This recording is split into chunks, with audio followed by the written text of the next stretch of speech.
Assemble! Stay dandy, baby.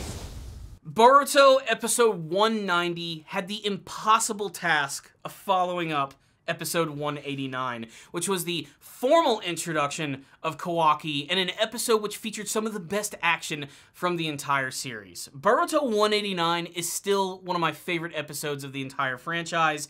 I've rewatched that episode like 3 times over the course of the last week, and I absolutely love it, and I still can't manage to get enough of it. This episode right here is the exact opposite.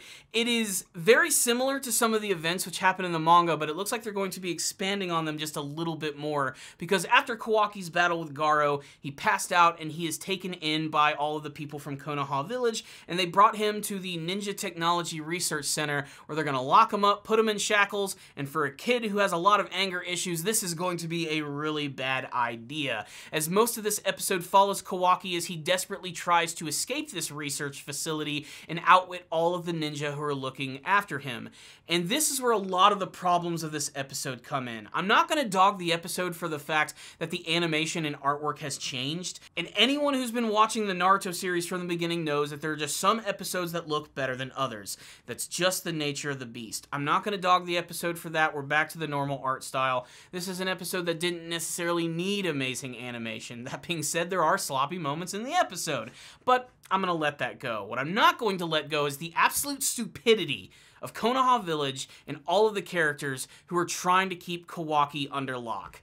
I mean, think about it. This guy who is been taken in by the Kara organization, someone who is instrumental to their plans and could potentially bring about a brand new war or devastation in the ninja world, is being looked after by 3 Geni ninja. 4 if you want to count Sumire, but the fact of the matter is, we need some high-level security in this place. We need some more bigger-level people looking after Kawaki here in this place, and they're not doing it. It's a really bad idea. Any member of Kara could just waltz into this place and take him.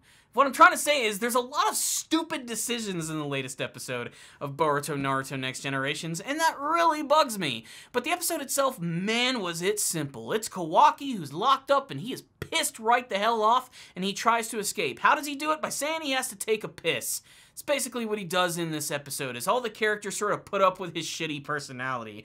Boruto, of course, is already butting heads with him, but the character of Sumire seems to be a little more soft and sensible to what he's actually going through right here, knowing that he's probably freaked out and afraid and wants to get the hell out of Dodge. There's a lot of interesting moments between both of these characters in this episode, which I think is really great, as both of the characters themselves are in a way considered outcasts when compared to a lot of the main characters, and a lot of that is owed to the fact that they have really unique ninja abilities, with Kawaki being some sort of weird experimental ninja technology boy, and the fact that Sumire is from a family that basically transformed her into a living weapon with the ability to summon some sort of giant freaky monster known as the Nue. There's a lot of interesting things they could have done with these characters, but mostly it's just them just sort of interacting with Sumire, saying, guys, leave him alone, okay? Like, that's pretty much it here. But really the entire episode is about Kawaki escaping, and it's done in the stupidest way possible, and it really bothered me watching the episode, especially because he's like, I have to go to the bathroom. So he gets an escort from Boruto, Mitsuki, Sumire, and even frickin' Sarada. And on the way, they're walking through the hallway with these dumb research facility guys who have these, like, smoke bomb type things. And they're like, hey, we have to be really careful with these things or they're going to explode. The minute you hear that, you know that one of them is going to explode. And Kawaki ends up bumping into the one of them, somehow manages to take one of these things so that when he goes in the bathroom, he throws it on the ground and starts to make his escape. And as he's making his way out of the facility, he's met by Sumire, who tries to stop him until suddenly the Nue decides to come in, transforms into its more monstrous form, and straight up just chews the fuck out of Kawaki in this scene. Like, he bites down on his arm, he ends up, like, tossing him in the air, ripping up his shackles, and severely damaging him. Like, he is really hurt in this episode, being bit by this creature, which probably would have killed him if, honestly, it didn't throw him away like that. It was a really shocking scene, I actually have to say. And the episode ends with Kawaki leaving the research facility, but leaving a trail of blood behind him. And this is basically just like breadcrumbs to a ninja. They're going to be able to find him. It's going to be simple. The episode ends, and that's basically it. So, what's the rundown on this episode of Boruto? The characters make some stupid decisions in this episode. I think one of the first thing that made me roll my eyes the most is when they were taking Kawaki to the bathroom, and he ends up bumping into these guys that have these explosive canisters. Now, of course, he's definitely going to try and steal one of these, but as they drop them all on the ground, Sarada decides that she's just going to stay behind and help these guys out. Fuck those two people. They should pick them up, keep the superpowered ninja with these guys so that they can look after Kawaki. It was so stupid for her to stay behind and help out these guys pick up what amounted to basically 10 little things. They could have easily done it themselves, and it was a stupid excuse of storytelling to try and separate the characters and weaken their ability to try and look after Kawaki. It's moments like that that are just plain stupid. Not to mention, I mean, I guess this is the first time that Kawaki's had to take a piss during all of this, so you would think there would be way more strict abilities in allowing a character to use the restroom or something, put a toilet in their cell or something. I don't know. It's just freaking weird. The fact of the matter is the characters just make dumb decisions in this episode. Like I said, the security on this place is extremely lax. Where are the cameras? Where are the guards? Where are all of the ninja who are supposed to be looking after this, and why are the 3 getting the one who actually have to do it?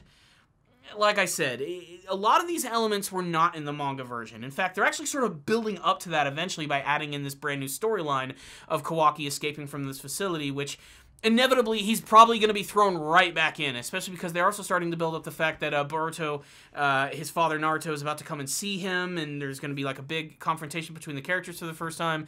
But they're building it up so much more. Naruto's going to have to take a train to come and see this guy because they're not technically in Konha village. Really, they're just going to try and extend this out to a couple more episodes to build it all up. And look, I'm excited that Kawaki's in the series. His last episode was so damn good. It just sucks that we have to sit through a couple of really slow episodes, which ultimately are not going to lead anywhere until we get back to the real storyline that is based on the manga.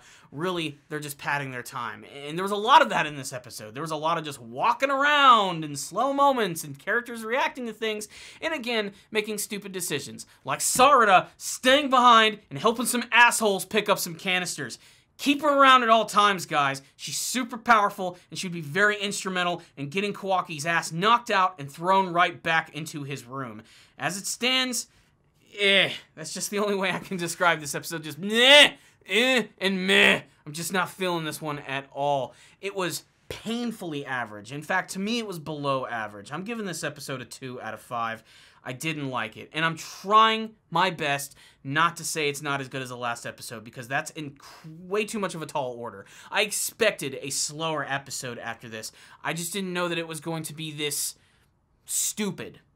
Sorry if I'm disappointing you guys. That's just my opinion on the episode. I hate doing negative reviews, but it's my opinion. I have to be truthful. I'm not going to just, give every episode a 5 out of 5. That's just the way it is.